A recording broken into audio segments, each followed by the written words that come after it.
जय श्री राधे, जय श्री कृष्णा। श्रीमद् भागवत के द्वितीय स्कंद का रसपान करते हैं। आइए। राजा परीक्षित ने जब श्री सुखदेव जी से ईश्वर की भक्ति करने संबंधी प्रश्न और उनके विराट रूप का वर्णन करने के लिए आग्रह किया तो श्री सुखदेव जी बोले, राजन, मैं तुम्हारी भावना, कामना और चाहना की सराहना करता हूँ और इससे संसार में मानव का कल्याण हो सकता है। मानव को चाहिए कि वो श्रद्धा, भक्ति, विश्वास के साथ भगवान का चिंतन, मनन, स्मरण, भजन, पूजन एवं कीर्तन करे। लेकिन अधिकांश मनुष्य गृहस्थ आश्रम में पढ़कर, पुत्र, पत्नी, परिवार की ममता में पढ़कर दिन रात उन्हीं में धन अर्जित करते हैं, किंतु भगवान का भजन, कीर्तन, पूजन, स्मरण नहीं कर पाते हैं। सुखदेव जी बोले, द्वापर युग के अंत में तो मेरे पिता वेद व्यास जी ने मुझे श्रीमद् भागवत पुराण पढ़ाया और अब उसको मैं तुमसे कहता हूँ, क्योंकि तुम विष्णु जी के भक्त और एक परम जिज्ञासु हो। हे राजन, जो मनुष्य श्रद्धा सहित इस पुराण को श्रवण करता है वे निश्चय रूप से भगवान का प्रिय बन जाता है। फिर संसार में उसे किसी से भय नहीं रहता है। ओंकार ऐसे प्रणव के जाप से उसका मन वश में हो जाता है, क्योंकि उस पुरुष का सारथी बुद्धि है और जब मन के द्वारा सब इंद्रियां जन्य विषयों को रोग कर्म की भावना खींच लेवें तो यह मन बुद्धि से मिलकर श्री विष्णु जी की भक्ति करने लगता है। इस प्रकार जब वह विष्णु जी के साथ लग जाता है तो सर्वदा ही शांत हो जाता है। सुखदेव जी बोले, हे राजन, यह योग का एक बड़ा सुंदर विषय है। आसन, प्राणायाम, प्रत्याहार के पश्चात ही धारणा को आगमन होता है। देखो, भगवान का यह विराट शरीर स्थूल से भी स्थूल है और जिसमें यह सारा संसार समाया हुआ है। आंखें बंद करते ही भगवान की झलक उसे दिखलाई पड़ती है। कुछ नहीं तो प्रकाश अवश्य आता है। तब अभ्यासी को चाहिए कि वह उसी प्रकाश को अपनी अंतर्दृष्टि से देखे। श्री सुखदेव मुनि जी राजा परीक्षित को समझाते हुए कहते हैं, हे राजन, सिद्धासन लगाकर अपनी एड़ी से अपनी वायु को रोककर 6 स्थानों से पार कर प्राण वायु को ऊपर चढ़ाते हैं। फिर बुद्धि से विचार कर धीरे धीरे उसे अपने तालू के मूल में लाएं। सुखदेव जी बोले, हे राजा परीक्षित, मृत्यु के निकट पहुंचने वाले मनुष्य के लिए जो आपने मुझसे पूछा वह मैंने कहा। अब एक दूसरा सिद्धांत सुनिए। उपासक जिस देवता की उपासना करता है वह उसे अवश्य ही प्राप्त होता है। जिसे ब्रह्म तेज प्राप्त करना हो तो उसे ब्रह्मा जी की उपासना पूजा करनी चाहिए। इंद्रियों की चतुरता चाहने वाले को इंद्र जी की पूजा करनी चाहिए। संतान की इच्छा वाले पुरुषों को दक्ष आदि प्रजापतियों का पूजन करना चाहिए। जो लक्ष्मी की चाहना चाहते हों उन्हें दुर्गा जी का उपासना और पूजा करनी चाहिए। इस प्रकार तेज के चाहने वाले पुरुषों को अग्नि की, धन चाहने वालों को वासुदेवताओं की, प्रभावशाली बनने के लिए रुद्रों की और भोज्य चाहने वालों को अदिति देवता की, स्वर्ग की कामना करने वालों को देवताओं की, राज्य की इच्छा रखने वालों को पुरुषों की और विश्व देवों की प्रजा को अपने वश में करने वाले पुरुषों की, साधु देवताओं को आयु बल की इच्छा करने वाले देवताओं का पूजन करना चाहिए। राजन, उस समय राजा परीक्षित मृत्यु भाव को प्राप्त हो रहे थे। इससे वे सबसे रहित होकर विष्णु जी की ध्यान लगाए हुए बड़ी तन्मयता से आत्म भाव को प्राप्त हो रहे थे। इससे उन्होंने सुखदेव जी से कहा, हे ब्राह्मण, आपका कथन बड़ा श्रेष्ठ है, क्योंकि आपके द्वारा कही गई विष्णु जी की कथा को सुनने से मेरा अज्ञान नष्ट होता जा रहा है। अतः अब मैं आपसे पूछता हूँ कि भगवान अपनी माया इस संसार में कैसे रचते हैं, और फिर यह कहिए कि वह सर्वशक्तिमान ईश्वर किस शक्ति से ब्रह्मादिकों का रूप धारण करके सबकी रक्षा संहार करते हैं। हे ब्राह्मण, मुझे तो ऐसा जान पड़ता है कि भगवान की लीला को विद्वान भी नहीं जान पाते हैं, क्योंकि वह एक ईश्वर ब्रह्मादिक अवतारों में कर्मों को ग्रहण करता हुआ किस प्रकार एक के बाद एक क्रम से प्रकृति के बहुत से गुणों को ग्रहण करता है। उस समय राजा परीक्षित मृत्यु भाव को प्राप्त हो रहे थे। इससे वे सबसे रहित होकर विष्णु जी की ध्यान लगाए हुए बड़ी तन्मयता से आत्म भाव को प्राप्त हो रहे थे। इससे उन्होंने सुखदेव जी से कहा, हे ब्राह्मण, आपका कथन बड़ा श्रेष्ठ है, क्योंकि आपके द्वारा कही गई विष्णु जी की कथा को सुनने से मेरा अज्ञान नष्ट होता जा रहा है। अतः अब मैं आपसे पूछता हूँ कि भगवान अपनी माया इस संसार में कैसे रचते हैं, और फिर यह कहिए कि वह सर्वशक्तिमान ईश्वर किस शक्ति से ब्रह्मादिकों का रूप धारण करके सबकी रक्षा संहार करते हैं। हे ब्राह्मण, मुझे तो ऐसा जान पड़ता है कि भगवान की लीला को विद्वान भी नहीं जान पाते हैं, क्योंकि वह एक ईश्वर ब्रह्मादिक अवतारों में कर्मों को ग्रहण करता हुआ किस प्रकार एक के बाद एक क्रम से प्रकृति के बहुत से गुणों को ग्रहण करता है। श्री सुखदेव जी बोले, हे राजा परीक्षित, इस समय जैसा प्रश्न आपने पूछा है ऐसा ही प्रश्न एक समय नारद जी ने ब्रह्मा जी से पूछा था। अब उसी नारद जी के ही शब्दों में मैं तुम्हें सुनाता हूँ। नारद जी बोले, हे पितामह, मैं आपको नमस्कार करता हूँ। हे देव देव, आत्म तत्व को किस प्रकार देखा जाता है वह ज्ञान मुझे बतलाइए। यह संसार किसके द्वारा प्रकाशित हो रहा है, किसके आश्रित है, और इसको रचने वाला कौन है, यह किसमें लीन होता है। यह संसार स्वयं जैसा का तैसा विद्यमान है या किसी कारणवश खड़ा है, इसको मुझे कृपा कर यथार्थ से बताइए। हे पूर्वज, आप भूत भविष्य वर्तमान को जानने वाले हैं। यहाँ तक कि मैं समझता हूँ कि आप ही ने अपने विशेष ज्ञान से इस संसार का निश्चय किया है, और किंतु इसका ज्ञान आपको कैसे हुआ, कृपा कर मुझे बतलाइए। ब्रह्मा जी बोले, हे वत्स, जो तुम यह दया संयुक्त किंतु संदेह पूर्वक यह प्रश्न करते हो तो तुम्हारा यह विचार बड़ा ही उत्तम है, क्योंकि इस प्रश्न को पूछकर तुम मुझे लोक कल्याण के लिए प्रेरित कर रहे हो। फिर जो तुम मुझे ईश्वर करके मानते हो, तुम्हारा यह वचन भी मिथ्या नहीं है, क्योंकि मुझ में अवश्य ही ईश्वर का प्रभाव विद्यमान है। परंतु इसके साथ ही तुम्हें यह जानना चाहिए कि मेरे ऊपर एक ईश्वर विद्यमान है, वे हैं विष्णु नारायण। उन्होंने ही पहले इस संसार को निज प्रकाश से प्रकाशित किया है। इनके आश्रय होकर ही मैं सूर्य, चंद्रमा, ग्रह, नक्षत्र, आकाश में तारे और अग्नि सहित सृष्टि की रचना करने में सफल हुआ हूँ। यह उन्हीं की माया है जिसमें तुम लोग मुझे संसार का कारण कहते हो। अतः उन भगवान वासुदेव को मैं नमस्कार करता हूँ। विष्णु भगवान जी से ही सब कुछ उत्पन्न हुआ है।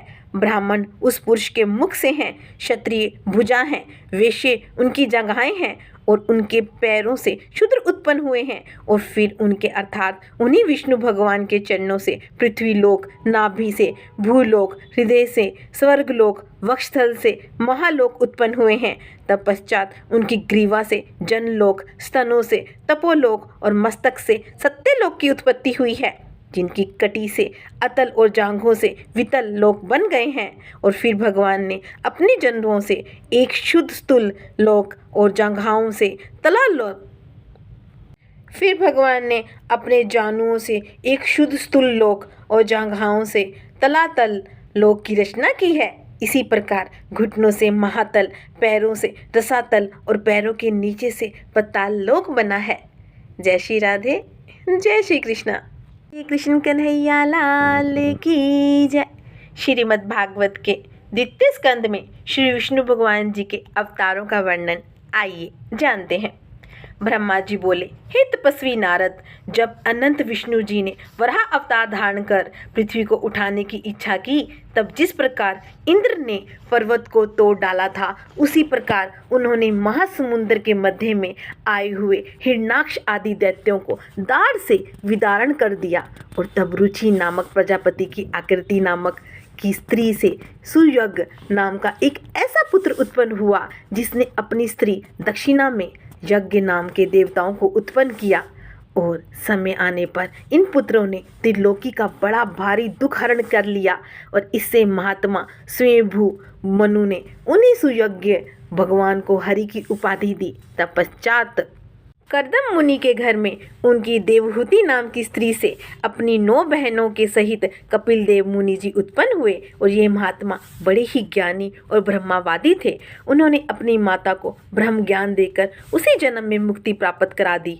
और तब परम तपस्वी अत्रि मुनि ने संतान की इच्छा प्रकट की, और भगवान ने उनके लिए अपने को अर्पण कर दिया। और इससे उन मुनि के घर भगवान दत्तात्रेय नाम से अवतरित हुए, और जिनके चरण कमल कमलों की धूलि से पवित्र होकर यदु और आदि राजाओं की उत्पत्ति हुई और तत्पश्चात ये लोग भी योग सिद्धि को पाकर परलोक गमन कर गए। और तब एक नहीं अनेक लोगों के रचने की इच्छा से मैंने घोर तप किया और तब मेरे उस अखंडित तप से प्रसन्न होकर विष्णु जी ने सनक, स्कंदन, सनातन, सतकुमार नामक 4 आत्मज्ञानी ऋषियों को भली भांति वर्णन किया और जिससे अन्य योगियों ने अपने मन में साक्षात ईश्वर को देखा। फिर उन्हीं नारायण विष्णु जी ने अपनी विशेष योग माया से दक्ष प्रजापति की कन्या मूर्ति के गर्भ से नर नारायण के रूप में अवतार धारण किया और तब उनकी तपस्या नष्ट करने के लिए इंद्र ने कामदेव की सेना रूप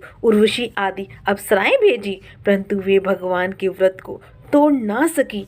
कामदेव भयभीत होकर भाग गया। भगवान ने अपनी लीला में विजय प्राप्त की और भक्त प्राण विष्णु जी ने सर्वसमर्थन और अनेक लीला में शरीर धारण करने वाले उनका कामदेव का क्या कर सकता था, जिन्होंने बालक ध्रुव को ध्रुव पद दिया और कर्म मार्ग में प्राप्त राजवेणु की रक्षा के लिए भगवान ने पृथु जी के नाम से अवतार लिया और फिर राजा नाभि की स्त्री मुरु देवी के पुत्र ऋषभ देव जी के नाम से उत्पन्न हुए और उनके चरित्रों का वर्णन कर पाना में असंभव है। और हे तपोधन नारद, उन भगवान की महिमा अपरंपार है। मेरे यज्ञ में हे ग्रीव नाम से उत्पन्न हुए और उस समय उनके श्वास लेते हुए नासिका में बड़ी सुंदर वेद लक्षणा वाणी उत्पन्न हुई थी। और फिर युगांतर के समय में उन्हीं भगवान ने समस्त जीव समुदाय के आश्रयभूत होकर मत्स्य अवतार धारण कर जल में विहार किया था। और फिर उस समय इन भगवान ने बड़ी विचित्रता उत्पन्न हुई थी कि जब देवता दानवों के यथोपीति अमृत के लिए समुद्र को मथने लगे थे और तब कश्यप रूपधारी विष्णु भगवान ने अपनी पीठ पर मंद्रांचल पर्वत को धारण किया और फिर उन्हीं विष्णु भगवान जी ने नरसिंह रूप धारण कर हिरण्याकश्यपु को और मारकर भक्त प्रहलाद की रक्षा की थी। इसके पश्चात जब तड़ाक के मध्य में महाबलवान ग्रह ने हाथियों के युद्धपति का पैर पकड़ लिया था, तब उनकी पुकार सुनकर हाथ में चक्र लिए हुए गरुड़ के ऊपर सवार होकर नारायण ने चक्र से ग्रह का वर्धन कर दिया था और गज को ऊपर निकाल लिया था। और फिर उन्हीं नारायण ने राजा बलि का मान मर्दन कर 3 पग से समस्त पृथ्वी को नाप लिया था। हे नारद, तुम्हारी बड़ी भक्ति से प्रसन्न होकर ही मैंने यह भागवत ज्ञान तुमसे कहा है, जिसे सुनकर मनुष्य सहज ही आत्मज्ञान को प्राप्त कर लेगा और उसकी मुक्ति होना संभव है। इन्हीं भगवान ने धन्वंतरी का अवतार धारण लिया था और जिसमें उन्होंने बड़े बड़े रोगी मनुष्यों के रोगों को शीघ्र ही नाश कर दिया था। इसके बाद संसार को नाश करने के लिए उग्र प्रकारामी परशुराम जी ने 21 बार अपने तीक्ष्ण धार वाले फरसे को लेकर ब्राह्मणों के द्रोही और वेद मार्ग को छोड़ने वाले पृथ्वी में कटक रूप राजाओं का संहार कर दिया था। इसके पश्चात इन्हीं भगवान ने इक्ष्वाकु वंश में राजा दशरथ के घर श्री रामचंद्र के नाम से प्रकट हो पिता की आज्ञा मान सीता और लक्ष्मण सहित वन में जाकर दुष्टों का नाश किया था, अत्याचारी रावण का नाश किया था। और उस समय लंका में जाने के लिए समुद्र मार्ग नहीं दे रहा था, परंतु भगवान के कुपित होते ही समुद्र थरथर कांपने लगा और उसने शीघ्र ही श्री राम जी को लंका में जाने का मार्ग दे दिया। तत्पश्चात दैत्यों की सेना से दुखित पृथ्वी के कलेश को नाश करने के लिए बलभद्र तथा श्री कृष्ण जी के नाम से भगवान ने मथुरा में अवतार धारण किया था। तब उन्होंने अपने बाल्यकाल में ही पूतना राक्षसी को मारकर अपने घुटनों से ही बड़े बड़े 2 अर्जुन वृक्षों को जड़ से उखाड़कर फिर कलिधा में विहार करते हुए अत्यंत विषधर और चंचल जिह्वाओं वाले कालिया नाग का सर्वनाश किया था। फिर जब एक समय उन श्री कृष्ण जी को बांधने के लिए माता यशोदा रस्सी लेकर आई तो जिमुहाते हुए श्री कृष्ण जी ने अपने मुख में 14 भवन दिखलाकर उन्हें ऐसा चकित कर दिया कि वे उनकी ओर एकटक देखती रह गई। और एक समय श्री कृष्ण जी ने वरुण जी के पाश बंधन से नंद जी को छुड़ाकर व्योमासुर को गुफा में डालकर गोपों को छुड़ाया था। और जब श्री कृष्ण जी ने 7 वर्ष के थे तब उन्होंने दिन रात अपूर्ण जलधार बरसाते हुए इंद्र के प्रकोप से गोवर्धन पर्वत को उठाकर ब्रज की रक्षा की थी। काल से जब लोगों की बुद्धि और आयु का ह्रास हो जाता है और जब लोग वेदों को दुर्गम जानकर उन्हें समझने की शक्ति नहीं रखते, तब यही विष्णु भगवान जी प्रत्येक युग में माता सरस्वती की गर्भ से उत्पन्न होकर वेद व्यास के रूप से वेद रूपी वृक्ष का शाखा से विभाजन करते हैं। इसके पश्चात ये नर नारायण बुद्ध के रूप में आकर अनेकों प्रकार के सिद्धांत भी प्रकट करते हैं। इसके पश्चात जब सज्जनों के घर में विष्णु जी की कथा नहीं होगी और ब्राह्मण क्षत्रिय वैश्य पाखंडी हो जाएंगे और तब शूद्र राजा होंगे और जब स्वाहा स्वधा ऐसे वचनों का प्रयोग ना होगा, तब यही भगवान कलयुग में कल की अवतार लेकर सबको अंतिम शिक्षा देंगे। हे नारद, इस संसार में एक विद्वान चाहे तो धूलि के कणों को तो गिन सकता है, परंतु विष्णु भगवान जी के चरित्रों की कोई गिनती नहीं कर सकता है। जब भगवान की माया को मैं नहीं जानता, तब और लोग कैसे जानेंगे। मैं तो यह समझता हूँ कि 1000 मुख वाले आदि देव शेष भी उनके गुणों को गाते हुए पार नहीं कर सकते हैं। जय श्री राधे, जय श्री कृष्णा। अब राजा परीक्षित सुखदेव मुनि जी से कहते हैं कि हे मुनिवर, मुझे अब श्री कृष्ण जी के उन चरित्रों के बारे में बतलाइए जिसे सुनकर मैं अपने प्राण त्याग सकूं, क्योंकि जो मनुष्य श्रद्धा से चित्त लगाकर नित्य ही श्री कृष्ण जी के बारे में सुनते हैं, उन मनुष्यों के हृदय में भगवान थोड़े ही समय में वास कर जाते हैं। फिर तो वे भगवान अपने उन भक्तों के सब पापों का नाश कर देते हैं। वो कहते हैं कि हे मुनिवर, मैं भोजन के बिना मेरे प्राण नहीं विकल हो रहे हैं, किंतु क्रोधित ब्राह्मण के श्राप से जो मेरी मृत्यु का समय अत्यंत निकट है, इससे मैं बहुत पीड़ित हो रहा हूँ।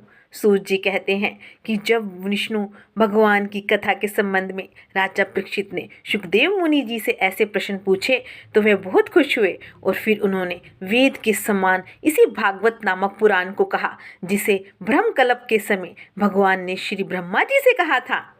बोलिए कृष्ण कन्हैया लाल की जय। श्रीमद् भागवत के द्वितीय स्कंद में ब्रह्मा जी का तपस्या करना और भगवान विष्णु के दर्शन होने पर उनसे सृष्टि रचना के लिए शक्ति मांगना, भगवान का ब्रह्मा जी को उपदेश देना, आइए जानते हैं। एक समय ब्रह्मा जी सृष्टि रचना करने बैठे, किंतु उन्हें वह बुद्धि ना प्राप्त हुई।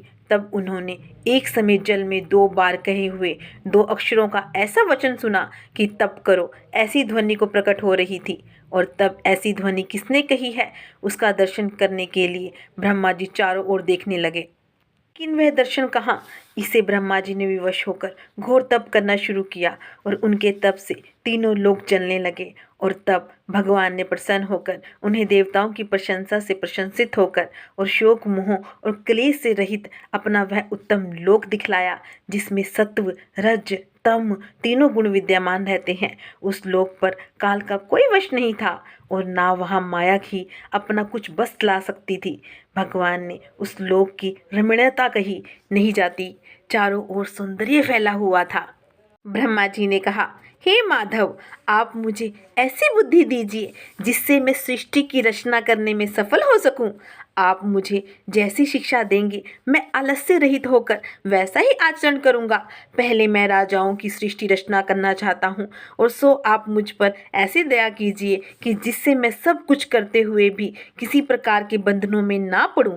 हे परमेश्वर, आपने मेरे साथ मित्रता का व्यवहार किया है और समस्त प्रजाजनों की सृष्टि आपकी सेवा में स्थित है। मैं प्राणियों की सृष्टि रच डालूं और साथ ही मुझे ये गर्व भी ना हो कि मैंने सृष्टि का संचार किया है, मैंने सृष्टि की रचना की है, क्योंकि सब कुछ करके भी मैं स्वतंत्र हूँ, अज हूँ, ऐसा अहंकार नहीं करना चाहता हूँ मैं। भगवान जी बोले, हे ब्रह्मा, इसके लिए तुम्हें मेरे अत्यंत गुप्त ज्ञान को भक्तिपूर्वक ग्रहण करना चाहिए। देखो, मुझ में जैसा रूप गुण कर्म और जैसा मेरा स्वरूप और जैसी मेरी सत्ता है, वैसे ही सब कुछ तुम में विद्यमान है। तुम अपनी शुद्ध सत्ता का स्मरण करो। देखो, पहले शुद्ध सत्ता जो अपना आप रूप है वही था और अब भी शुद्ध रूप में वही विद्यमान है, परंतु उसमें अहम भाव आने से वह यह स्थूल सूक्ष्म और कारण आदि रूप आ गए हैं, किंतु यह सब उस शुद्ध सत्ता के आगे कुछ नहीं है। ब्रह्मा जी सृष्टि की रचना के कार्य में लग गए और नारद जी ब्रह्मा जी के प्रिय पुत्र थे। हे राजा परीक्षित, तब ब्रह्मा जी ने नारद जी को यही श्रीमद् भागवत कथा सुनाई थी। बाद में उन्हीं नारद जी ने सरस्वती नदी के तट पर आकर मेरे पिता वेद व्यास जी को इस ग्रंथ को लिपिबद्ध करने को कहा और तब वेद व्यास जी ने इसे सुंदर श्लोकों में वर्णन किया। हे राजन, इसके साथ ही तुम जो मुझसे पूछते हो कि उस विराट पुरुष से यह संसार कैसे उत्पन्न हुआ, उसको तथा और तुम्हारे इस प्रकार के अन्य प्रश्नों को मैं भली भांति आगे वर्णन करता हूँ। ध्यान से सुनो। इस प्रकार से श्री विष्णु जी की आज्ञा से श्री ब्रह्मा जी संसार की रचना का कार्य करने लगते हैं। जय श्री राधे, जय श्री कृष्णा।